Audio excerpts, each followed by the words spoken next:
ঝটপট এগ কারি করার জন্য আমি দেখো এখানে ক্যারটগুলো এরকম 4 কোনা করে পিস পিস করে নিয়েছি। গ্রেট করা আদা আছে, গ্রেট করা পেঁয়াজ, গ্রেট করা রসুন আছে, 2টো তেজপাতা, কাঁচা লঙ্কা চেরা করে নিয়েছি, একটা টমেটো কুচিয়ে নিয়েছি, এখানে 2টো ছোট ছোট আলু সিদ্ধ করে পিস পিস করা আছে। তেল গরম হয়ে গেছে, একটু নুন হলুদ দিয়ে আমি গাজরের টুকরোগুলো একটু ভেজে নেব। গাজরের টুকরোটা দিয়ে দেব, অল্প করে নুন হলুদ দিয়ে দিচ্ছি।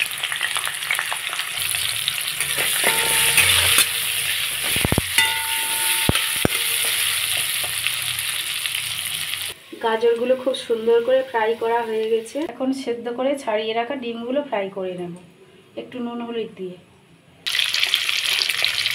অল্প করে নুন আর হলুদ।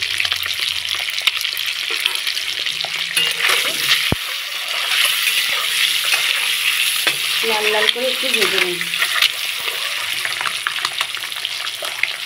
ডিমগুলো লাল লাল করে ফ্রাই করা হয়ে গেছে, এখন তুলে নেব। তেলের মধ্যে দিয়ে দেব গোটা জিরে, গ্রেট করা পেঁয়াজ, দিয়ে দেবো গ্রেট করা রসুন,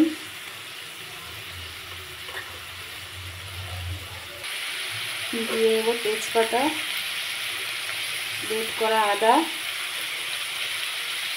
কুচিয়ে রাখা টমেটো, চেরা করে রাখা কাঁচা লঙ্কা, সব কিছুকে ভালোভাবে কষিয়ে নেব। নুন হলুদ একটু পরে দেব, দিয়ে দেবো পরিমাণ মতো নুন। যেহেতু গাজর আর ডিম ভাজার সময় নুন দিয়েছি তাই নুনটা একটু বুঝে দিতে হবে। দিয়ে দেবো পরিমাণ মতো হলুদ। তোমরা এখানে শুকনো লঙ্কার গুঁড়োও ব্যবহার করতে পারো। এই মশলার মধ্যে দিয়ে দেবো সিদ্ধ করা আলুগুলো। এখন সামান্য জল দিয়ে মশলা আলু ভালো করে কষিয়ে নিতে হবে, যাতে মশলাগুলো কড়ায় ধরে না যায় বা লেগে না যায়। ওভেনের তেলটা একটু কমিয়ে রাখতে হবে। দিয়ে দেবো একটু ধনের গুঁড়ো। এখন দিয়ে দেবো ভেজে রাখা গাজর আর ডিম, একটু কষিয়ে নেব।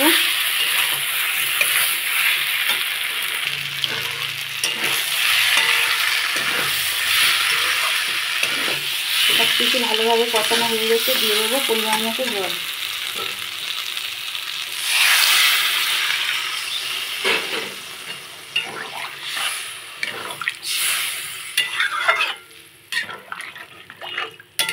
এখন ঢাকা দিয়ে দেবো। এখন তরকারিটা খুব ভালোভাবে ফুটছে, কয়েকটা আলু আমি ঘেটে দেবো বা স্ম্যাশ করে দেবো।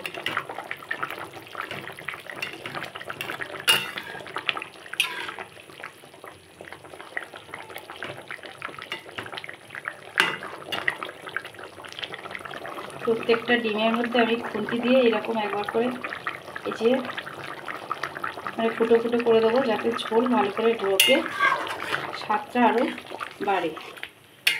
তরকারির থিকনেসটা খুব সুন্দর এসেছে।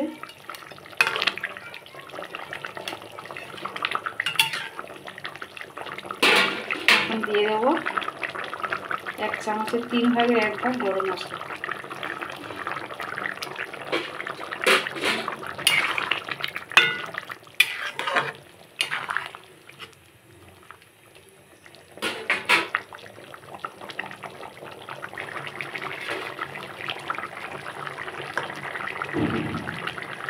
গাজরগুলো খুব ভালোভাবে সেদ্ধ হয়ে গেছে, এখন আমি তরকারিটা নামিয়ে নেব।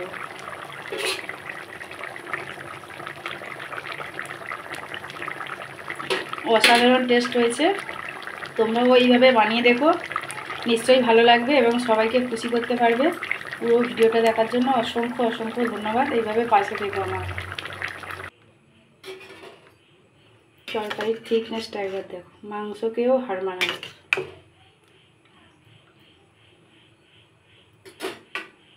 তাহলে আজকে কেমন তো টাটা।